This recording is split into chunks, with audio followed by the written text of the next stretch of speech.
शिव से जुड़ी कहानियों में जिस एक कहानी की चर्चा अक्सर होती रहती है वह है उनके तीसरे नेत्र की।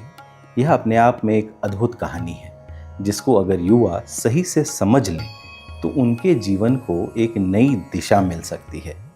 आप सती की कहानी जानते हैं। अपने पिता दक्ष प्रजापति के यहाँ होने वाले यज्ञ में अपने पति शिव के अपमान से दुखी होकर उन्होंने वहीं आत्मदाह कर लिया था।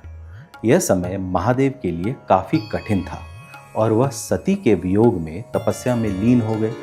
लेकिन आप जानते हैं कि संसार अपनी गति से चलता रहता है, उसमें अच्छी और बुरी दोनों तरह की शक्तियाँ होती हैं जिनको हम देवता और असुर कहते हैं, गॉड्स एंड डीमंस।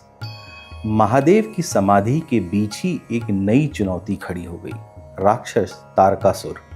एक तो उसका स्वभाव उग्र, उस पर से उसे एक विचित्र वरदान भी प्राप्त था कि केवल भगवान शिव और पार्वती के पुत्र से ही उसकी मृत्यु हो सकती है।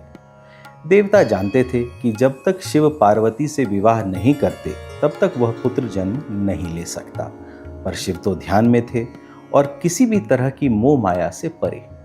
अब क्या किया जाए? तब देवताओं को याद आए प्रेम के देवता कामदेव। उनसे आग्रह किया गया कि वे शिव की तपस्या भंग करें। कामदेव की पत्नी रति की भी यही इच्छा थी।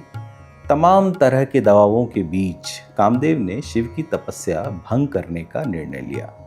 हालांकि उन्हें बिल्कुल अंदाजा नहीं था कि वह किसके सामने साहस दिखाने जा रहे हैं।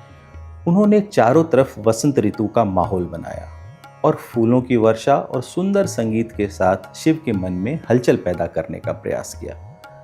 जब इन सब से भी काम बनता ना दिखा तो उन्होंने अपना सबसे बड़ा हथियार यानी प्रेम बाण चला दिया। माना जाता है कि जिसको भी यह बाण लगता है वह तुरंत ही प्रेम में पड़ जाता है।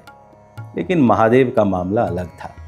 जैसे ही कामदेव ने बाण चलाया, शिव की तपस्या भंग हुई और उन्होंने क्रोधित होकर अपना तीसरा नेत्र खोल दिया। उससे निकलने वाली गर्मी ने कामदेव को वहीं भस्म कर दिया।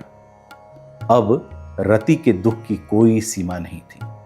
उसकी विनती और देवताओं के आग्रह पर शिव ने वरदान दिया कि कामदेव भविष्य में श्री कृष्ण के पुत्र प्रद्युम्न के रूप में जन्म लेंगे। शिव ने बाद में पार्वती को स्वीकार किया और उनके पुत्र कार्तिकेय ने ही तारकासुर का वध किया।